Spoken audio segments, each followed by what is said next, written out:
Cerita ini terjadi beberapa tahun yang lalu. Saat itu, jam di tangan gua menunjukkan angka 1. Sudah jam 1 dini hari. Hari telah berganti. Gua masih berkutat dengan pekerjaan gua. Beginilah rutinitas gua di setiap akhir tahun. Berbagai laporan harus diselesaikan sebelum tahun berganti. Gua singkapkan gordeng di ruang kerja gua. Tampak di luar, 2 orang satpam duduk di posnya sembari terkantuk melaksanakan tugasnya. Tidak lama kemudian, gua putuskan untuk pulang.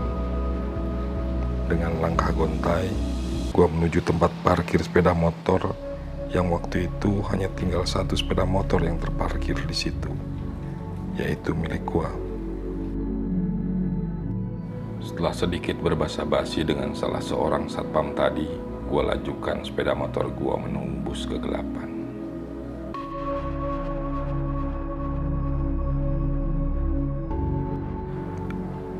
Kantor gua terletak di sebuah daerah yang kebanyakan bangunannya merupakan bangunan peninggalan zaman Belanda.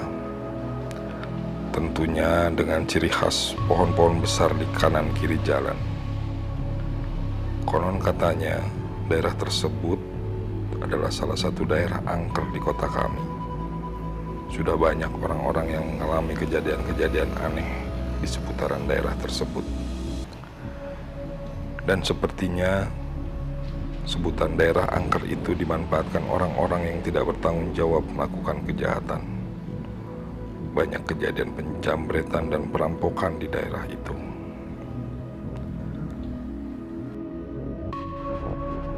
Malam itu rasanya lebih dingin dari malam-malam sebelumnya. Gua lajukan sepeda motor gua dengan kecepatan sedang. Beberapa hari ini, gua memang selalu pulang larut malam. Tapi entah kenapa malam itu ada perasaan yang agak aneh. Mungkin kondisi badan gua yang sudah mulai drop, begitu pikir gue. Rumah gua berjarak sekitar 25 km dari tempat kerja gua. Gue dan istri gue dengan berbagai pertimbangan memutuskan untuk mengambil perumahan di pinggiran kota. Di samping udaranya yang masih segar, juga daerah perumahan kami masih jauh dari kepisigan perkotaan. Dan tentu saja pertimbangan utamanya adalah keterbatasan dana, sehingga kami mencari perumahan di pinggiran kota yang lebih murah. Setiap hari gue harus melewati beberapa daerah untuk sampai ke kantor atau pulang dari kantor. Mulai daerah yang ramai dengan kemacetan, daerah yang sepi, sampai gue harus melewati daerah hutan-hutan dan perkebunan. Tapi semua gue jalani saja. Bagian gue juga menikmati dan bersyukur dengan hidup gue saat ini. Sambil terus melajukan sepeda motor gue, pikiran terkadang melayang kemana-mana. Ditambah jalanan yang gue lewati sangat sepi karena memang sudah tengah malam. Beberapa hari yang lalu, dalam sebuah obrolan ringan di ruang tengah dengan istri gue, dia cerita katanya di seputaran blok perumahan tempat kami tinggal dihebohkan dengan banyaknya tetangga kami yang kehilangan uang. Padahal tidak ada tanda-tanda pencuri yang masuk ke dalam rumah mereka.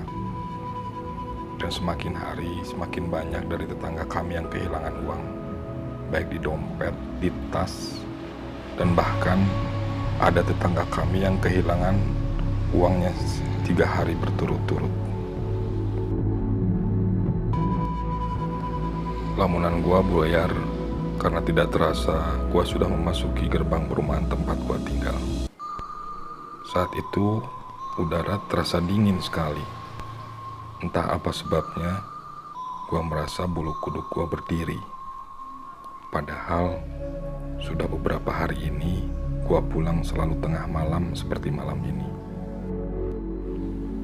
Tapi rasa yang dingin, senyap, dan membuat bulu kuduk merinding begini baru sekali ini gua rasakan.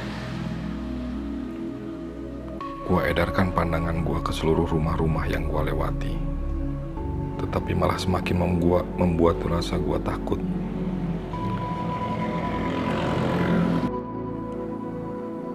Perumahan kami memang belum terlalu padat dan masih banyak rumah yang belum diisi oleh pemiliknya, sehingga masih banyak rumah-rumah tanpa lampu yang membuat semakin menyeramkan jika kita melirik ke area rumah-rumah gelap itu. Ditambah lagi, masih banyak tanah kosong yang ditumbuhi ilalang cukup tinggi. Gua percepat laju sepeda motor gua supaya segera sampai ke rumah. Sekitar 200 meter sebelum gua sampai rumah, di atas sepeda motor, gua melihat seperti ada anak-anak kecil yang sedang bermain sambil berlari dan tertawa-tawa. Gua hentikan laju sepeda motor gua, mencoba lebih memperhatikan apakah memang itu anak-anak yang sedang bermain atau penglihatan gua yang salah karena kelelahan. Gua yakin penglihatan gua gak salah. Memang benar, terlihat 3 anak kecil sedang bermain dan bercanda di tengah tanah kosong sebelah rumah gua yang waktu itu terlihat becek karena genangan air. Badan gua bergidik setengah lemas. Ini jam 2 dini hari, bukan waktu yang tepat untuk mereka bermain. Apalagi, gua tidak melihat orang dewasa di sekitar tempat itu. Tawa anak kecil yang biasa terdengar lucu menggemaskan, saat itu terdengar menyeramkan di telinga gua. Gua kumpulkan sisa keberanian gua dengan kembali melajukan sepeda motor gua ke arah mereka.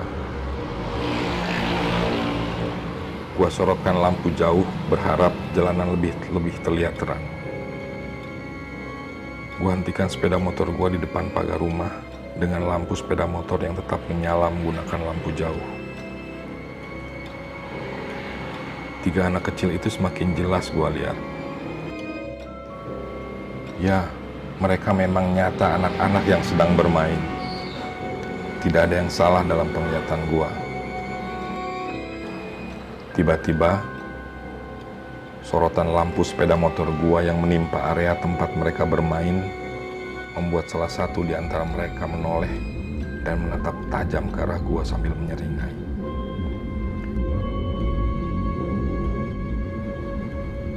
Tampak sekali sinar mata kemarahan karena mungkin merasa terganggu dengan sinar lampu sepeda motor gua.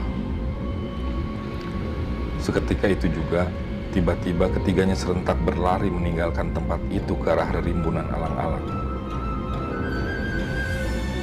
Sedikit ragu, gua coba mencari ketiga anak kecil itu di tempat mereka menghilang. Tapi gua gak menemukan apa-apa. Gua putuskan segera memasukkan sepeda motor dan masuk ke dalam rumah. Memasuki rumah, kondisi begitu sepi. Sebagian lampu di ruangan sudah dimatikan. Di ruang tengah yang gelap, lampu akuarium yang gua simpan di sudut ruangan memancarkan cahaya dengan cahaya terbatas. Setelah sedikit membersihkan diri, gua langsung putuskan untuk tidur. Rasa takut yang masih terasa membuat badan gua terasa lemas, namun hati dan pikiran sangat tegang karena kejadian tadi. Istri gue masih lelap tertidur di sebelah gua, tidak terganggu karena kedatangan gua.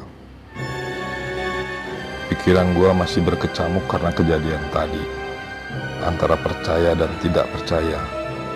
Apakah 3 anak kecil itu yang sering disebut orang sebagai tuyul? Makhluk astral yang terkenal sering mencuri atas perintah majikannya di malam hari. Masih sangat gue ingat tatapan tajamnya ke arah gue yang membuat gue masih bergidik jika mengingatnya sampai sekarang. Entah berapa lama pikiran gue berkecamuk dalam ketakutan seperti ini, sampai akhirnya gue terlelap. Gue disadarkan dari tidur gue akibat goncangan yang gue rasakan di badan gue. Ternyata istri gue membangunkan gue untuk sholat subuh. Gua lirik jam dinding di sebelah kiri gua, waktu menunjukkan jam 5 subuh. Berarti Gua hanya tertidur sekitar 2-3 jam. Kepala terasa berat dan pening. Badan gua juga rasanya panas sekali. Gua paksakan beranjak dari tempat tidur menuju kamar mandi untuk membersihkan diri dan sholat subuh. Hari itu gua putuskan tidak berangkat ke kantor. Badan gua terasa demam. Setelah menghubungi salah satu rekan kerja gua untuk memberitahukan gua gak masuk, gua coba untuk tidur kembali. Gua berpikir setelah badan gua agak enakan, gua akan periksa lagi semak-semak di sebelah rumah gua memastikan keberadaan 3 tuyul itu. Seharian itu gua hanya beristirahat, tidak melakukan pekerjaan apapun. Gua juga belum ceritakan kejadian tadi malam ke istri gua. Gua khawatir dia jadi ketakutan. Siangnya, sekitar jam 2 siang, gua coba datangi tanah kosong di sebelah rumah gua. Gua periksa alang-alang tempat 3 tuyul tadi malam menghilang. Gua coba bersihkan dengan golok alang-alang tersebut, tapi ternyata hasilnya nihil. Tidak ada tanda-tanda bekas terinjak kaki atau apapun. Akhirnya gua kembali ke rumah. Setelah kejadian itu, hidup gua tetap berjalan seperti biasa. Gua masih tetap tidak menceritakan kejadian malam itu kepada istri gua. Hanya saja 2 atau 3 hari setelah kejadian malam itu, di rumah gua banyak hal-hal yang aneh. Suatu saat istri gua cerita kacang hijau di lemari dapurnya berantakan.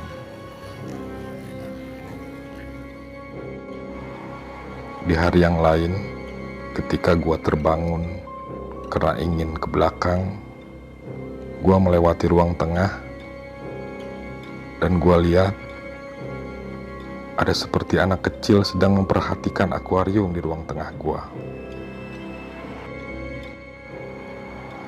Atau malam-malam ketika kami sudah ada di kamar, tiba-tiba terdengar seperti ada anak-anak kecil berlari di ruang tengah.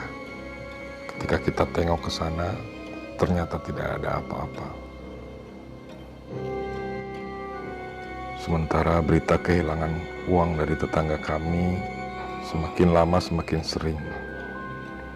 Akhirnya kami memutuskan untuk mengaktifkan ronda malam untuk bapak-bapak. Ada sedikit perubahan, kehilangan uang menjadi lebih jarang. Tapi tetap saja ada kejadian-kejadian kehilangan uang. Kami nggak tahu sampai kapan ini terjadi.